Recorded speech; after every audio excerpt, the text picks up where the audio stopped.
All right, awesome. So, hi everybody. Thank you all for coming. If I haven't met you personally, my name is Marissa Shore. I'm the Vice Chair of the USBN Youth Board. Our chair, Sam, couldn't make it today, sadly, so I'm filling in for him, but I know he's going to be watching that recording. So I just want to welcome you all. Thank you so much for taking the time to come here tonight. Just a couple of housekeeping things. As Kelly said, we're going to be recording the meeting. You said we're going to be posting it on YouTube at a later date, so you can go watch it if you would like to watch it again, or if you know someone who might be interested. Also, if you have questions during the presentation, if you have one, you can put it in the chat. Larissa also mentioned she may partway through have a small set time for if you want to turn on your video and ask a question. And then we'll be also having some time at the end to do questions as well. And then on basically every Zoom meeting you've ever done, just make sure your mic is muted unless you're in, because that makes your experience easier for everyone. Also, we want to just be cognizant of everyone's time, so we're going to keep to our 1 hour time frame for the meeting. If we do end up getting running close to the time frame, or if anything happens, you have to drop off, just remember, yeah, we are recording it, so you can watch it later. Before we get started, I just wanted to highlight a couple of things since this is our first meeting for the year for 2022. I wanted to highlight some of the things that the Youth Board accomplished in 2021. I think by far our biggest accomplishment was just creating our youth board. We got it up and running. We created an organizational charter. We have at least 22 members for 10 plus different biosphere regions.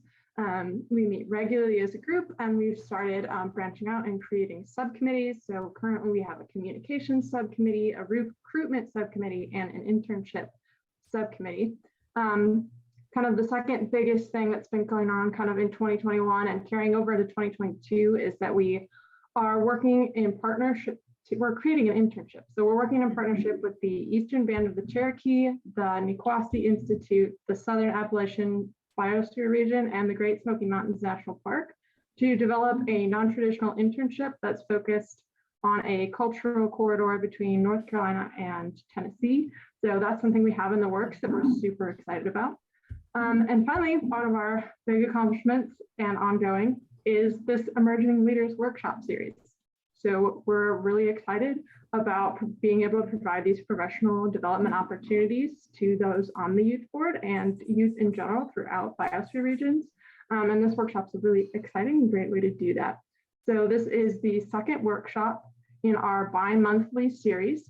If you missed the first one, you can also find that one on YouTube. And a quick reminder, our next webinar is going to be the third week of March. The time and date of that are still to be determined, but it's going to cover Geographic Information Systems, or GIS, as an important tool for your toolbox. So it's actually going to feature our treasurer, Graham Clegg, and myself, and one of our other youth GIS experts. So that one's going to be exciting. So stay tuned for more details on that. All right, so a couple of things. I'm going to introduce our speaker, and then I have one little comment just before she gets going. So today we're going to be listening to Larissa Read. She is an ecologist, planner, facilitator, and project manager, and founder of Common Ground Consulting, LLC. She's based out of Albany, New York, and works with nonprofits and government organizations all across the country. Prior to opening her business, she got her bachelor's in biology and master's in environmental science from the University of Virginia, and worked for 14 years in public service with the National Park Service and the Boulder County, Colorado Parks and Open Space Department. She facilitates planning in areas such as sustainability, transportation, visitor use, climate action, and energy efficiency. So obviously she is very well-rounded, is an expert in so many things, and an expert on the National Environmental Policy Act, which she's going to be talking to us about today. So just real quick, before I turn it over to you, Larissa, I just want to kind of frame our conversation, give it a little bit of context. Yeah. So since we are a group that are primarily associated with biosphere regions, I wanted to clarify that biosphere regions are not entities that have statutory or regulatory authority. So when we're talking about NEPA, we're talking about our federal partner agencies like the National Park Service, the U.S. Forest Service, not specifically the biosphere regions themselves. However, it is pretty important to understand how our federal partner agencies do engage with the public and the partners under NEPA. So just kind of keep that context in mind. And with that, I'm going to turn it over to you, Larissa. And well, thank you. To do what you have to say. Thank you for that nice introduction. And I'll just add in that context too, as I was talking with Kelly in preparation for this evening or wherever you are, this afternoon, wherever you are, is also thinking about careers and, how NEPA plays out in a lot of the career fields in our world. So I'll be touching on that as we go, because there may be some times when you hear NEPA, even very early in your career, as I did my first probably month on the job in the National Park Service. I was already dipping my toes into NEPA. So the other thing I want to mention is I've got about 20 slides or so. I'll stop kind of partway through to ask questions. If for your own purposes for bandwidth, it makes sense to kill your video for a little bit, that's fine. Pop back on. Marissa, if you could help me, sometimes it's hard for me to watch the chat and my thing and the video at the same time. So if people are asking questions, make sure you hail me, but we'll definitely have time for questions at the end as well. So this is going to be a fairly technical in the sense of there's a lot going on with this law that's been around for a long time type of conversation, but I want you to leave with some key takeaways that I hope can help you in your biosphere work or career work or other classwork as well. So yeah, thanks. What I'm going to do is share my screen and we'll dive in here. And I've done this presentation for a variety of students and community groups and folks that are working on projects that interface with federal lands. And so I'm just really excited to do this presentation for you and with you. And I know Cliff will jump in if I have any errors. All right, here we go. Okay, so someone give me a thumbs up that you can see my slide. Great, thank you, Daniela. All right, so I'd first like to start off with a quiz. Does anybody know what NEPA stands for? And you can come off mute if you'd like. I'm cheating a little bit, but the National Environmental Policy Act. That's okay that you're cheating a little bit. That's why we're here tonight, right? So National Environmental Policy Act, absolutely. And I start off with that question, Daniela, because a lot of people say Protection Act. And I would say perhaps more community members who haven't had this in class or something like that. If I'm doing this presentation at a library with a community, a lot of people think automatically it's protection. It has a lot of protective elements in it, and we'll talk about those tonight, but I just want to start off on the right foot. This is the Policy Act. So what we're going to do tonight, I'm going to give you I'm going to give you an overview of NEPA and talk about why NEPA matters, how and when it's applied to federal land management, various pathways for NEPA, how NEPA interfaces with other federal and state laws. And as I talk, I'm going to mention some of the things that have been updated since the 1970s when this law was put in place. And then we'll talk a little bit about careers in NEPA and get into some Q&A. Okay, so what is NEPA? And Danielle will start us off here, the National Environmental Policy Act. This is a law, and I'll get more into this in a few minutes, but on the basics of it, it requires federal agencies, so federal partners, to evaluate the environmental, social, and economic impacts of their proposed actions as those impacts affect the human environment. It requires evaluation of different ways of doing things. We call these alternatives in the NEPA world. And it requires transparency with the public. So those are some key points about this Policy Act. In the 1960s, there was, as you probably all know, having studied much of this, there were so many different parts of the environmental movement that were gaining steam about clean air, clean water, wilderness, Native American rights, etc., that there was broad bipartisan congressional support for this law. And in 1969, it was signed by President Nixon. That's the photo on the right. There was a 10-year rollout period through the 1970s. And by 1978, all federal agencies had to basically what's called promulgate or roll out rules on how they would actually apply this new law. And again, this is policy, not preservation. The law itself lays out the ways that the organizations, the federal agencies actually apply the act. And there's some nuances depending on what agency or department of federal agency that you're in. We'll talk about those.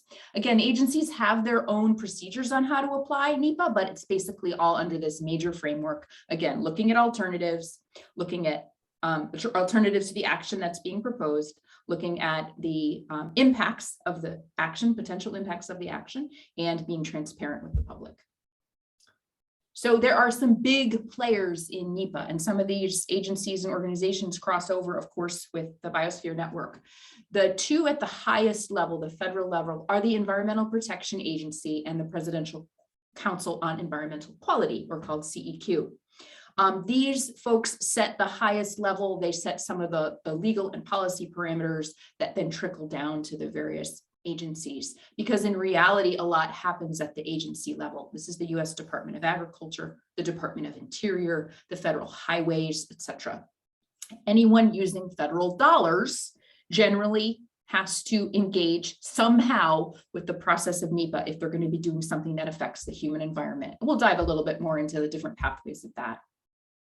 So why does this matter to us, whether you in the Youth Biosphere Network, or you in your first job, or me as a citizen of a community in upstate New York, regardless of what I do for my day job? This matters because anytime the Forest Service, Bureau of Land Management, the Park Service, then NOAA and marine organizations that Cliff works with take action, they have to somehow take their decisions through NEPA. They have to slow down and think through the actions that they're proposing through this process called NEPA. This usually involves heavy disclosure of impacts of a potential activity on the human environment. And it also includes and requires public engagement. I'm going to drop an item here in the chat. This is a link to a great document. I have the cover there on the right-hand side.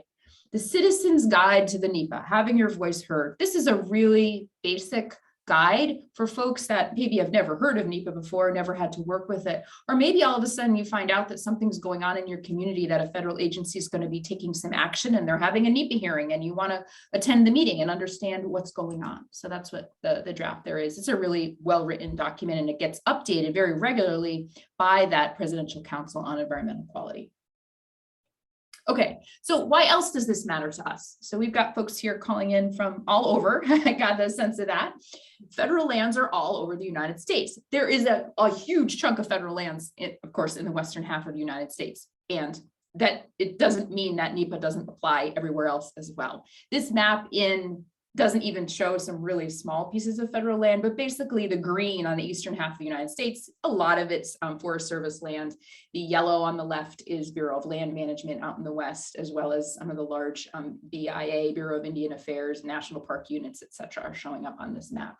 So anytime one of these agencies take an action that might affect the human environment, they're going to have to do something and think about it using this umbrella of NEPA. Also, if anyone is doing something that crosses over a whole bunch of these things, like building a huge interstate oil pipeline or interstate utility corridor that goes all the way up and down the East Coast, they have to engage via NEPA because it's going to be crossing federal property or potentially using big chunks of federal dollars. So I'm going to zoom in here in the Northeast just because it's where I'm living now. And I think actually sometimes the West gets a lot of play on federal lands, but there's a lot that goes on in the East Coast too in the United States. So this is from recreation.gov. You may have used this website for booking a campsite. But the nice thing about this website is it shows a lot of even the little parks, the little units, the little national historic sites and historic landmarks. So all these little dots have some kind of federal nexus, meaning they're funded by a federal agency. Maybe they're a small wildlife refuge, a national forest site, a national park like Saratoga Battlefield here in upstate New York, or Acadia National Park up in Maine on the coast, etc., Cape Cod National Seashore. All those types of agencies are going to be using NEPA when they make decisions about what they're doing out on their land and water in some cases. Okay, just taking a quick step back here, just to remember and keep in mind that in the United States, we have these big umbrella organizations and agencies and departments, but it's important to keep them straight a little bit in your mind. It's really easy to get muddled. Under the Department of Agriculture, we have agencies like the Natural Resources Conservation Service. In some places in the country, it's still called the Soil Conservation Service, or the older community of ranchers and farmers might call it the Soil Conservation Service. the Forest Service. Those are the two biggies that many of you might be exposed to. But as you can see on this list, there's a lot of other federal agencies that fall under Department of Agriculture.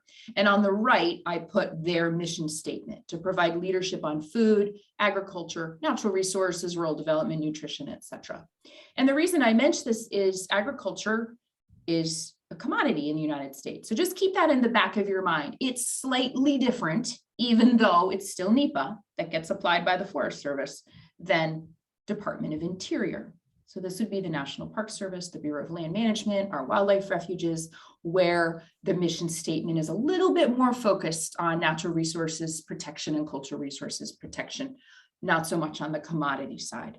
If you ever work like I have with the Forest Service and the Park Service in the same month, it's very clear that these two agencies are 100 years old plus, and they have slightly different kind of generational history and bureaucracy behind them that come from this slightly different place in history. So just keep that in the back of your mind. A lot of people, it's very easy to mix up which federal agency, the Park Service or the USGS, et cetera, falls under which hat, Interior or agriculture, excuse me.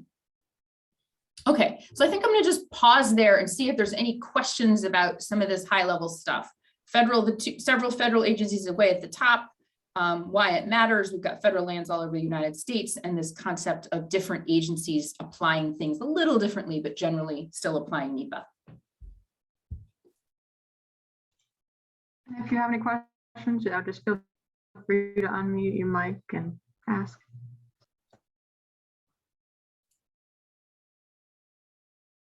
Getting some thumbs up from folks. Okay, I'll carry on. We'll have plenty of time at the end too. Is my pace okay, or you want me to slow down a little? Okay, I know with bandwidth, then great. Thanks for the thumbs up. All right, so when an agency decides that they want to do something, Forest Service decides they want to build a new campground, a Forest Service unit in Colorado or Vermont that has a ski resort on it. The ski resort, like Vail Resorts, decides they want to build a new chairlift. When the Park Service decides they want to rebuild an entire road in Glacier National Park. When, let's see, this one's for Cliff, when a park in Florida decides that they want to zone some waters to keep people's boats out so that their baby fish can grow up and be healthy baby adult fish, they have to engage NEPA. So when I say an action, that's what I mean. It can also be something a lot more mundane, like hiring people or doing paperwork or spraying weeds, or processing a utility line easement paperwork for Xcel Energy or the California Public Service Commission lines that run over a national park unit, et cetera. So when an agency starts to think about NEPA and the action that they might be doing on the federal land on behalf of all of us and citizens, there are some things to consider as the agency decides what kind of pathway are we going to take via NEPA. Is it going to be a really hard, challenging project with a lot of impacts, or is this going to be really straightforward? So agencies think about things like, what's the type of project? What are the anticipated environmental impacts? Is there going to be any political controversy, political fallout? Are there going to be people trying to throw little bombs in park superintendent's mailboxes, which happens sometimes, things like that. And also agency policies. Agency policies is a little bit more like how the difference in the Bureau of Energy Management might apply something versus slightly different interpretation of NEPA for the Fish and Wildlife Service, given their mandate at the agency level. This photo here is from Cape Cod National Seashore. This is a sign, and I just had to guess that this sign, this decision about off-road vehicle use along these sand dunes in Cape Cod National Seashore is only open for night fishing from 6 p.m. to 7 a.m., and that they probably had to go through NEPA when they made this decision in some way. So there's some different ways to go through NEPA. And it's not scary and horrible. It can be very slow, but it's not scary and horrible. And when it works really well. The first and most straightforward and simplest pathway through NEPA is something called a categorical exclusion. Sometimes we nickname it a CATX. It's an action that's so routine. There's a lot of text on this slide, but it's quite simple. It's an action that's so routine and will have minimal or no significant impacts of any kind, maybe no impacts on the human environment. And it may be something that the agency does routinely, and there's not going to need there's no worry about political controversy, things like basic trail maintenance, routine weed spraying, installing weather and snow tracking devices in places where they've done it for a long time, having the utility companies come in and make sure their right of ways are clear if there happens to be a utility line that goes through a national forest unit or the edge of a wildlife refuge, for example, replacement of existing small structures. Maybe there's a small cabin, or on a ski resort, a small, operational building for a ski resort that's leasing the land from the Forest Service for their resorts. These are, again, minor actions, usual activities. There's definitely some public notification, because that's part of NEPA, to engage the public, but there's not usually a big comment period or something like that. These things are usually fairly routine and boring. When they're not, when an agency tries to slip something through a categorical exclusion and they shouldn't, that's when you hear about it. And that does happen. But in general, this is even, there's even things called categorical exclusions, meaning you're categorically excluded. You don't have to do NEPA because you're in a boring category, like we're hiring people and there's paperwork associated with it. And somebody at some point calculated how much paper that took, what the impact of the environment would be to hire me as a new federal employee. So it's just a long name for something that means not too much impact. These happen a lot in like the Forest Service when they're doing routine cuts.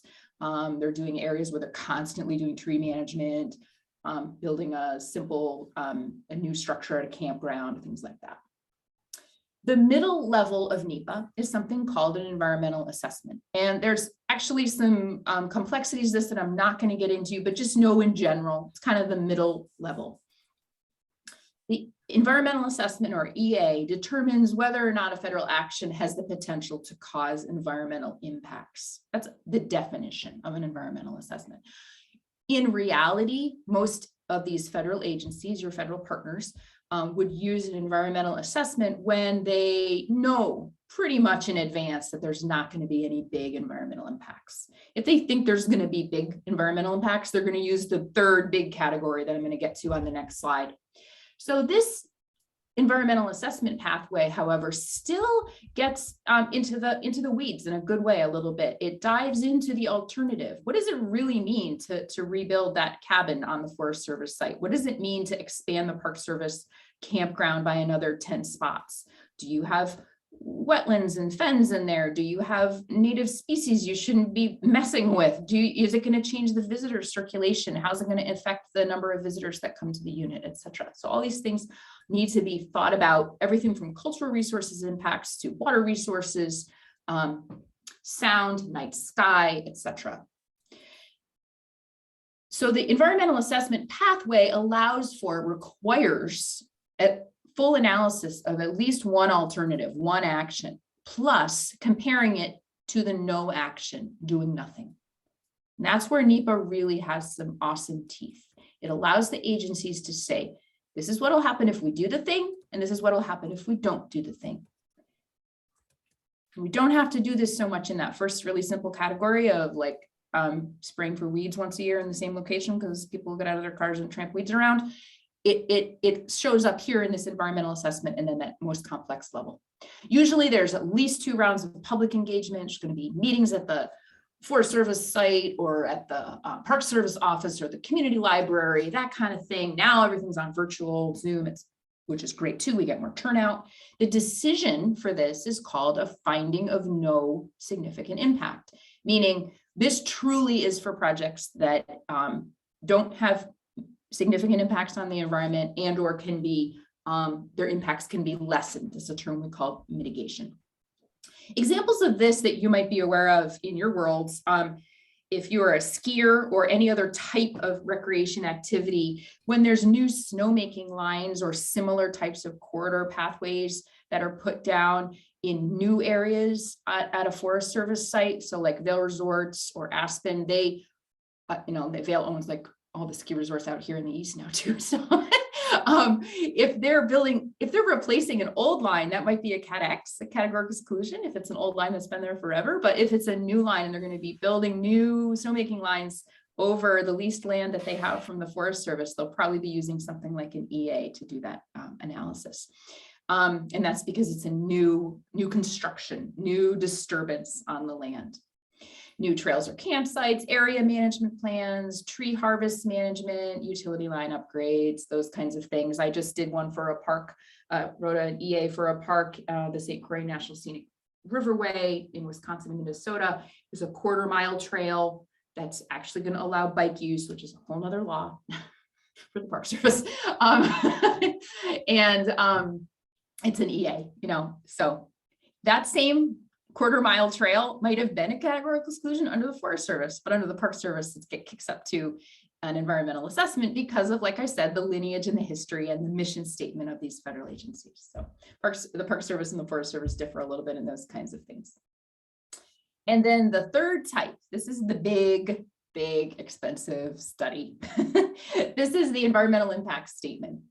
This is when a federal agency knows, usually they're pretty sure there's going to be major impacts on the human environment. There could be some beneficial or really awesome impacts on the human environment. Whatever's going to happen on the environment is going to be a big deal. So they'll go right to this pathway. This is big projects, usually with bigger impacts. It allows for a slower process with more alternatives explored, recombination of those alternatives as you get down the road, more opportunities to interact with the public. That's required again under NEPA. And then this decision document at the end is called a record of decision.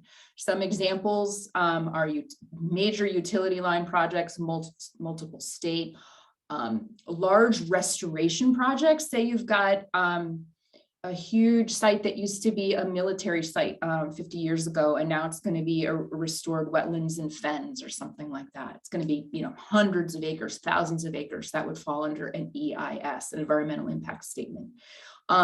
Travel management plans for whole Forest Service areas of the Forest Service, regions of the Forest Service, general management plans laying out how a national wildlife refuge or a national park is going to basically operate and do whatever it's going to do for the next 20 years would fall under an environmental impact statement. And they get these can be, 3 to 10, sometimes more years in the making, depending on the project. And I mentioned earlier that there's some improvements going on in NEPA, and one of them is that all the agencies are working very hard right now to streamline NEPA and make sure that they're not putting too much stuff in the NEPA analysis that doesn't really need to be there. So that's a good change. Okay, so this public piece is really one of the things that makes this type of law in the United States so special.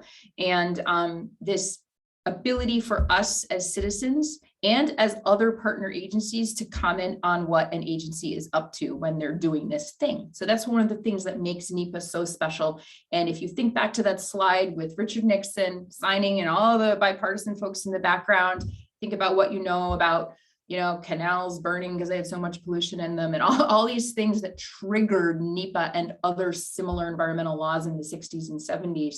The idea that the public has the right to know and has the right to watch and has the right to comment and guide and hopefully have some influence, perhaps, not always, but some influence on the final decision by that agency is really what sets NEPA apart. NEPA is not a vote, however. So just because Yellowstone National Park gets 10,000 letters about their snowmobile policy and the impact on wolves of snowmobiles in the park doesn't mean that the superintendent of the park is going to say, all right, I got 10,000 of these and 999 of these, and so this one category wins. So NEPA is not a vote. That said, the people that are making the decisions at the end of the day for a NEPA process really do care about what the public thinks. And so that's why there's public engagement, and it's used really well. Good forest supervisors, good park superintendents and their teams, like I've been on teams for 25 years, we are feeding them tons of information about what the community thinks about the different alternatives as we go along during that process. I think I covered all that stuff earlier. Okay. So NEPA is not the only federal law that relates to the environment. You know this, and I've already hit on a few here. So I just want to mention a few that sometimes overlap because especially in the biosphere network, depending on who you're interacting with, you might come across some of these. Wetlands and floodplains. So there's a whole set of laws. Like you can spend your entire career just doing wetlands and floodplain, legal and or field work and or both. And those intersect with NEPA. Wilderness Act, so some national parks, other places that have designated wilderness. The Wild and Scenic Rivers Act. So Wild and Scenic Rivers Act was also mid-70s, I think. And those cross over a variety of land managers, lands and waters. So it's not just one agency. Endangered Species Act, which can pop up in lots of different places. The National Historic Preservation Act, NHPA. So this is all our cultural resources, historic sites, etc. The Federal Land Management and Policy Act is another one you might hear. These are acronyms you might hear in one of your classes. I just wanted you to see there's a whole suite of other environmental laws that get caught up with NEPA. In general, NEPA serves as the umbrella process, but not always. But because it includes this arc of thinking about the action that the federal agency wants to take from a variety of standpoints, looking at different alternatives, getting public feedback and making a decision.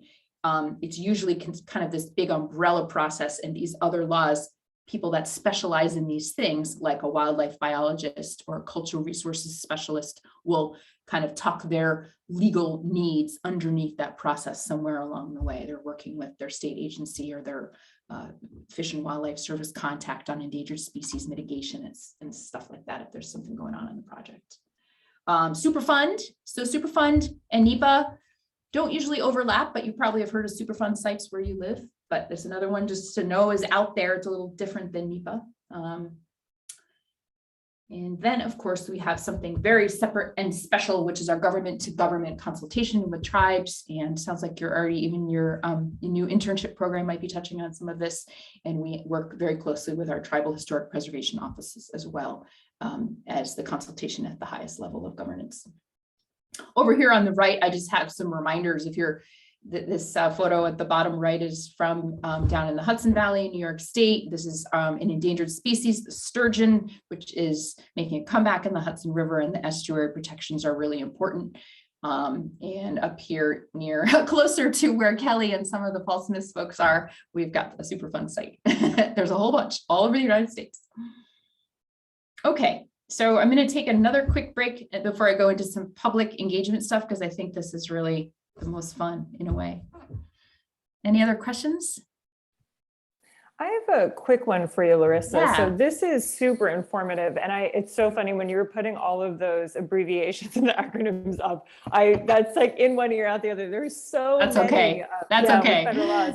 So my main question is, you mentioned a few times throughout the presentation about how expensive and timely this process can be. So Sure. Just out of curiosity, I know some of the people on the call right now work for organizations that interact with this. So Sure. How would you suggest, with these organizations, because I'm sure it varies based on the size of the project and, so many variables, but how can you kind of budget time and money accordingly? Like, does somebody say to you, this is how long it's going to take and how much it's going to cost to do these assessments? Or is it like you're shooting in the dark and you find out as you go?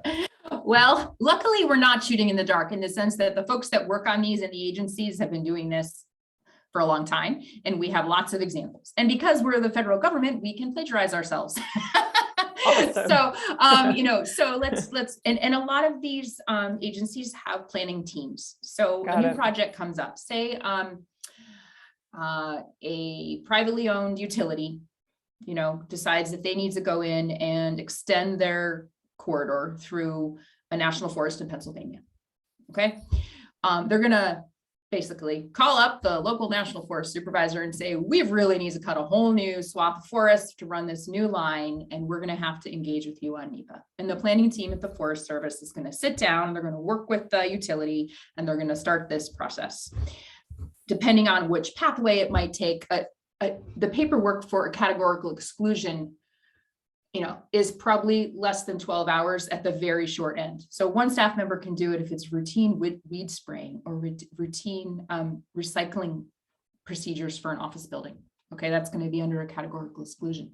It could ramp all the way up to a $1.234 million project for a multi-state, utility line that crosses a whole bunch of federal lands in the West. And that could be a 10-year process. Most of the projects that I've worked on, because I worked in a central planning office for the Park Service for a long time. And then even when I worked for Boulder County, I was working on Forest Service projects for the county.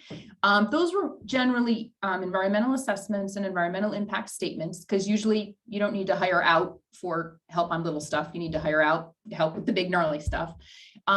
Those ranged from 1 to 3 or 4 years for an environmental assessment, maybe $75,000 to $300,000. And EIS, the big guy, might be 3 years to 10 years plus, unfortunately, and they can run into the millions. And that just really depends on the project. Part of the streamlining that's happening is to really shrink those timelines and those budgets down, because there's been a lot of bloat of things that don't need to show up in NEPA. They don't need to show up in the documents, but they end up being something that an agency decides to like really go in the weeds, and they don't need to. And so that's what the agencies are doing a really nice job of cleaning up right now. So if you are working for one of these agencies, like I finished my master's and I was working for the National Park Service Intermountain Region in Denver, where I met Cliff. And my first project was they were going to be doing some management of mesquite trees at Palo Alto Battlefield National Monument in Texas. And one of my colleagues had me help her work on writing the environmental assessment for that national park unit to describe the impacts of going in and dealing with these invasive trees. So that's a small project I took on when I was 25 years old, and I was working with the park biologist to write this document to describe the impacts, and they were running meetings with the public, et cetera. So usually there's going to be teams working on this. You know, when anything you get bigger than 30-page environmental assessment, you're probably going to have a couple people at least on it. So.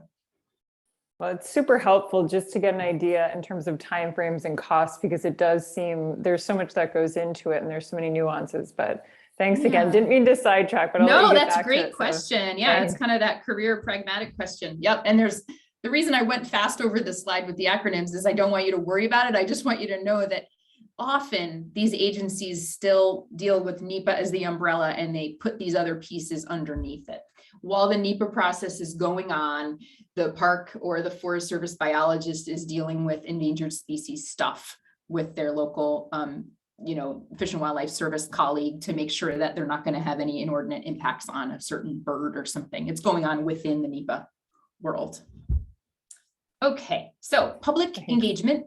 This is the number one thing that I also want to convey. The other number one thing I want to convey to you, which is how important this piece is. All of these federal agencies work really hard to engage the public, and they're doing even better job of it now. We have a new head of Department of Interior. Forest Service is making some awesome changes with how they do things. And it's really exciting, because this is kind of a stodgy old law that got really bloated. And there's a lot of people who think NEPA is annoying, but there's some of us who believe in it.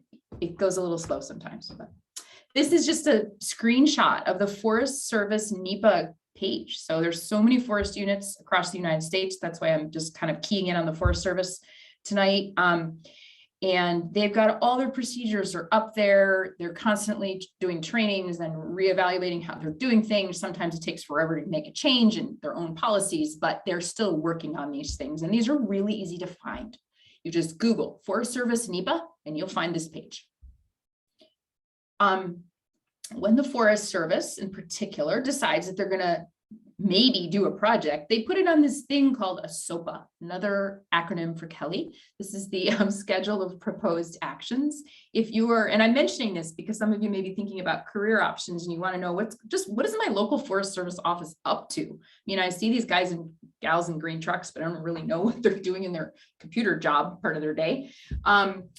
Every single region of the Forest Service has this publicly posted. Again, if you just look up Eastern Region Forest Service SOPA, you're going to find this page, and it's a list of all the NEPA projects that they're working on. So on the right-hand side of the screen is a screenshot, and it's the name of the project, a little bit of information about it, what's the purpose, what are the dates kind of expected, who the contact is, a little bit about it.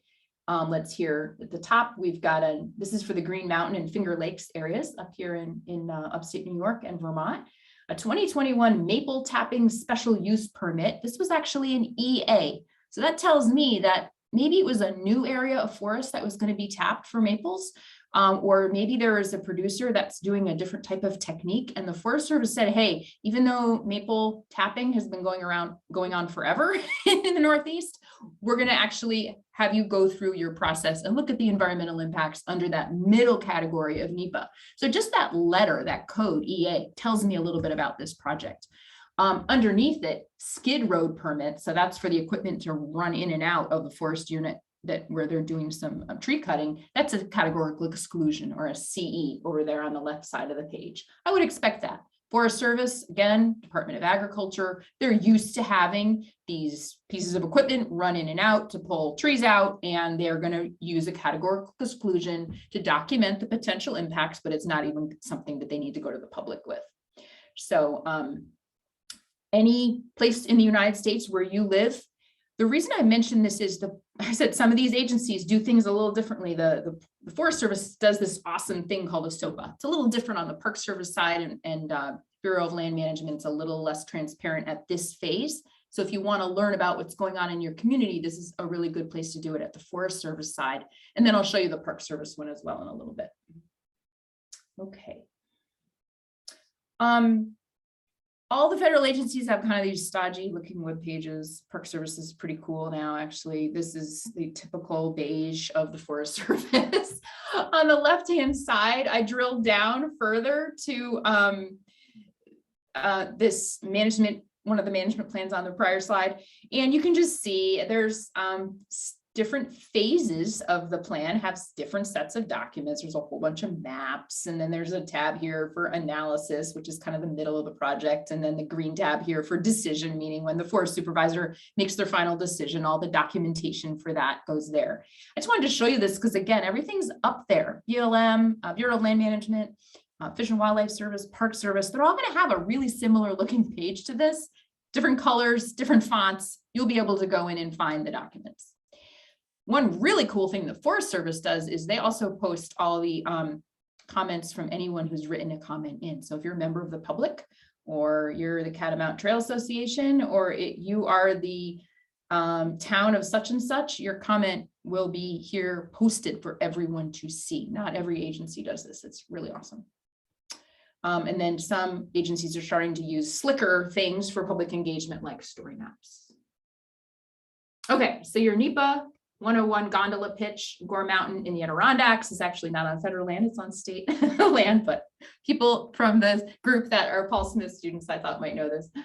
National Environmental Policy Act is what the NEPA stands for. It applies to federal actions or activities that federal agencies are going to take on federal lands on our behalf, the citizens who own the lands, right? It's really not their land, it's ours. Plus, sometimes when there's a big chunk of money that's coming from the feds, like a brand new highway being built, Department of Transportation at the federal level, they're going to be doing NEPA as well, a new bridge, things like that. Again, 3 major goals of the National Environmental Policy Act, again, set out in the 60s and 70s based on that huge wave of need in the United States for being able to disclose and understand impacts of what the world is doing to our environment. Look at alternatives of the action, analyze impacts of the action, and engage and be transparent with the public. And then again, we have these 3 pathways, the little guy, the categorical exclusion, the middle ground, the environmental assessment, and then the big analysis that's very expensive and long, the environmental impact statement. Every agency applies NEPA. The federal agencies all apply NEPA. There may be slightly different nuances. National Wildlife Reserve in Alaska, that's got a really specific mission and specific species they're trying to protect, for example, might handle a new road or trail differently than a Forest Service site that has a whole bunch of roads already going through it. But in general, NEPA is still going to be applied the same way. And last but not least, when it's done correctly, it really does work. And that's the message I'd love to leave you with, because a lot of people get a little jaded about big federal laws. And then lastly, just one slide here, just so I don't forget. The thing about the National Environmental Policy Act is that regardless of where you might end up in your career, you might interface with it in some ways. Here on the bottom left, I put this picture in. This young man is obviously in visitor services. You know, he's helping these folks out looking at a map. But they might have also come in because the same building, the same room might be used for a meeting that same evening for a NEPA project where the park superintendent or the forest supervisor wants to bring public into their main visitor center and talk about a project that's going on. Or maybe these gentlemen are asking a question about a project they heard about in the newspaper. Up here on the top left, we've got people in the back who are protesting and people in the front who are there to support a pipeline project. So, you know, you're going to be working potentially with different communities in your jobs. If there's any type of federal nexus, you might hear of NEPA, and you might hear about there being public meetings or opportunities for folks to gather and share their opinion as part of one of those really important three things, public engagement. And so I think it's easy to think, oh, the National Environmental Policy Act only applies if you're doing fieldwork type jobs. Definitely not. There's everything from folks who work on visitor statistics for national parks and Forest Service units and wildlife refuges and our marine sanctuaries, and they're looking at visitation, they're looking at wildlife population and the interactions, and they end up getting a PhD in social sciences, but then they end up doing NEPA. So it's not just field work. You know, could be the person who's in charge of managing the permits for ski companies at their resorts in Colorado. So, and then if you're interested at all in finding out all the amazing opportunities for young folks who are interested in seasonal, temporary, term, or permanent jobs with a federal agency, I highly recommend that you get an account on USA Jobs. It's usajobs.gov. That's it. You can find it anytime. It's super easy. It's all the federal agencies listed there. There's actually a sub page for students and like newly graduated students and folks that are looking maybe not for their final career path, not that there ever is such a thing. But I would get an account on there and start to fill it out, and then you can play with it. It'll start pushing advertisements to you. You can start to see the kinds of jobs and the qualifications that come across for what does it mean to be this person in the bottom right who's got the surveying equipment versus this young man who's at the visitor center versus the folks who are going to be here running this public meeting for the ranchers and the folks that are opposing the pipeline in the top left. So a lot of them are going to somehow going to have NEPA come up in their job, or you can do it full time like I've done for like 25 years. Okay, stop share. Okay, Awesome. it's 12 Melissa, of. I told Marissa I'd be done by 10 of. Oh, that was so good. Thank you so much. You're welcome. You're welcome. So sorry, this is like 20. I've been doing this for more than 20 years, and I do other things. I run community processes. I work on watershed issues, etc. But I still love NEPA, and I still always have a couple NEPA projects going, even now that I have my own business, because it's a really important law, and it's the way that things get done at the federal level. And that's why, if that's the only takeaway you have, at least you know what this thing is now, because this is what the federal agency partners are up to when they talk about NEPA. So I'd love to take questions about the technicalities, but also kind of the career path and some of the things you're thinking about as young leaders. And I believe Kelly put my email in there. On my email, you've got my webpage has got my email and all that. So you can always reach out later too. Awesome. I'm not seeing any questions in the chat. So if you have any questions, feel free to unmute yourself and ask. I have a technical question. I think I'm just still a little confused of like, so each agency, depending on the type of project, self-selects which process they'll go to, and then when they do all the paperwork and all the research, and then they have like the final report, who does that report go to? Does it just go to someone still within that agency? I think I'm just still confused of like the approval, or like if it got rejected or anything. Sure. So the big thing that comes out of it for the public, Daniela, is the decision. So the Forest Service decides they're going to build that new road, or the Park Service decides they're going to revamp the whole visitor center and make it a LEED building with solar panels on top. Okay, so that's going to, as a member of the public, you can go to the park planning website or those Forest Service pages that I showed you, and you can go read all the documents. So they're going to sit there, and the people that need them are going to be able to get to them. And they're going to use them. So then it's going to trickle down and start to go to design and construction folks or architects or wildlife biologists or cultural historian types who are going to go in and do restoration work. So there's a lot that'll trickle down to the agency staff and their partners. But as a member of the public, you have access to all of them too, because that's one of the core tenets of NEPA. So park planning is the website for the Park Service, the Forest Service, any of these. You can just Google NEPA BLM and you'll find their public page. NEPA, Park Service, Planning, Park Service, you'll find it. Did that answer your question? So then like the Forest Service would do an environmental assessment and they would be the ones to be like approve it or not, depending on if it's their land, not again, it's our land. Okay. If it's Forest Service managed land, then it's going to be a Forest Service team. If it's there's some places in the West I've worked on where there's Bureau of Land Management lands adjacent to a national park unit or adjacent to national forests. That gets a little interesting because there are two different departments.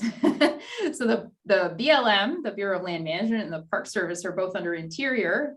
They can work pretty well, very easily together. Their policies are a little more aligned for NEPA. Still lots of extra paperwork, but because it's two agencies, but they're going to streamline and they're going to do one management plan. If you've got a Park Service unit or a Wildlife Refuge unit, that's Interior, Department of Interior, next to a Forest Service unit, which is Department of Agriculture, they still can work together. There's these legal things called cooperating agencies, and there's always more acronyms to make them work together. And then they'll still go through the process and maybe end up with a streamlined document or something like that. So in terms of, you said, who makes the decision? Do you remember that slide I had early on where I said there's 3 different pathways? The planning teams, I would have loved to have longer to talk with you about this. The planning teams sit down with the project sketch basically, and they say, okay, what's this gonna be? Is it gonna be just one of these utility things where they go in and they cut the trees so they don't like spark and burn? Or are we building a whole new road and a new campsite? So they'll sit down and talk through a quickie version of impacts in maybe a day-long meeting. And they're going to then say, you know what, this is definitely let's just start on environmental assessment. There's no way this is a categorical exclusion. They'll pull together a team, a biologist, a culture historian, a person that's going to work with the tribes, and all of it. And they're going to start working on it over the course of a few months. They're fun teams. They're really fun. That makes a lot of sense. Thank you. Sure thing. Cliff, you have anything to add? Well, I mean, what you want to look at as a member of the public to decide for yourself whether you agree or not, don't agree, or you just want to learn more is, the 2 major documents coming out of an environmental impact statement are going to be the statement itself and then the final record of decision, which I think is right where Daniela was talking about it. Who makes that? That's signed at different levels of the agency, depending on the issue. We used to get, when Larissa and I were working together, we used to have our regional director sign it, and then it could get elevated from there. I was going to get back to like the length of time and the cumbersome nature of NEPA planning. And I was when administrations changed in the Republican administration, there was a lot of top-down emphasis on the timeliness and the speed of decision-making. In fact, there were actual time limits put on that. I think it was 2 years for EISs, if I recall correctly. And then I'm sorry? And 1 for an EA. And 1 for an EA for an environmental assessment. You don't even get in a full field season there. That's what's tough, right? Yeah. Yeah, it really made people scramble. And so you have this balance between the analysis and the time needed for that, and then the need to, on the other hand, to be timely and efficient in getting the decision out the door. So I was wondering, Larissa, have you looked at the NEPA regs and how they changed? I think they were revised a couple of years ago, or any thoughts Yeah. on that? Yeah, And now I I mean, think the Biden administration is going to revisit them, right? yeah, and so because I'm working with the Park Service mostly now, Cliff, but also Forest Service stuff still, I'm constantly asking my NEPA peers to send me the most recent changes. So I'm keeping up, with the regional office. The other thing that happens, for those of you on the line here, is there's the legal changes that happen in the Washington office of all these agencies. And then there's the trickle down to, Cliff mentioned, our regional director signed something. So then at the regional level, maybe there's like 10 states in a certain region for the Forest Service or the Park Service. There's also things that kind of trickle down in how they do things. So finding out and working through all those, Cliff, is still a challenge all these years later. The regional trickle down on some of the NEPA is actually where I'm seeing more of the variation. Yeah. Graham, you have a question? You just popped off mute. Yeah, I was wondering actually a little about, let's say, an example of what the process would be for a restoration action. If, let's say, the public did not like a restoration action, what the federal agency's kind of role would be then to provide some solution, or the public's own, the onus on the public to do that. I've worked on the NEPA process with Marjorie here on our call, so Okay. we ran into that issue, and I'm wondering kind of how you best describe that. So you're talking a situation where the agency wanted to do a restoration project on land or water and the public didn't want it? Yeah, let's say like the example being herbicide. Oh, okay. That's a little different than, okay. So you're talking about use of herbicide. Sure, as a Okay. restoration action. As a restoration act. So maybe it's going to allow native plants eventually to come back. It's going to take out the invasives for a while, and then I'll give the natives a chance, that kind of situation. Mhm. Okay. So the courts side generally with the agency. The agency are still the environmental professionals. They're still the biologists, the soil scientists, the geologists, the cultural historians, the tribal partner experts, etc.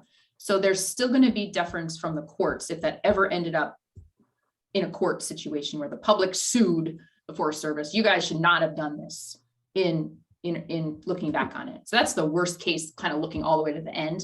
Coming back to it, if there's a way to have conversations with the public earlier on to explain why they're doing it. Some of this is communication. Why are we doing this? We understand that there's going to be short-term bad impacts of using the herbicide. We might have them show up in the water quality for a while. They're going to, kill some fish for a while. But in the long run, we're going to have these important, big, we call them major, beneficial or good impacts on the environment, then the agency can stand behind that decision. And that does come up. Invasive management is actually a great example of a situation where the agency might have to say, there's going to be some short-term stuff that's not so great, but in the long run, we're achieving our mission as a National Wildlife Refuge or a Forest Service unit or a park, because we're going to be able to support that population of a critter or a plant, or more safely have the public come to visit because we've got this new place for them to, I don't know, park, drive, whatever.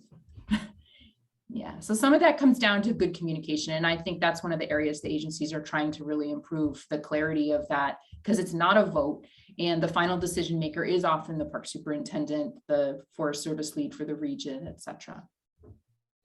Yeah, the Forest Service, and I'll just say this quickly because I only have 1 minute, the Forest Service has a really amazing, thorough process for challenging their own, with the public to challenge their own decisions. Park Service does not. So that's one slight difference between the two agencies where I'm encountering in my work. The public has a lot more ability to challenge things through the Forest Service defined process. Park Service is a little different. You kind of got to get to the end and then kind of like sue the Park Service. Kind of summarizing. It's 1 minute of, so I need to, you are all welcome to reach out to me. And I'll just put my email down there. Thanks, Cliff.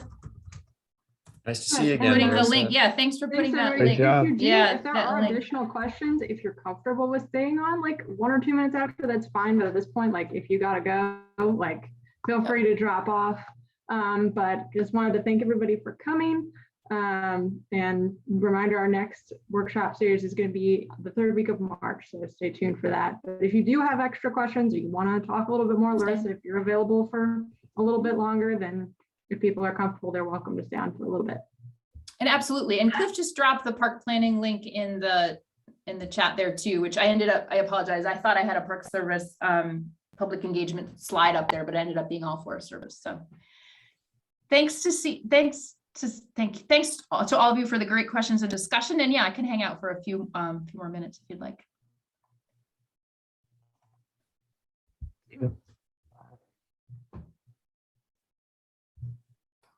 Well, I do have one quick question. Sure. Go ahead, As Daniela. kind of like a follow-up to that.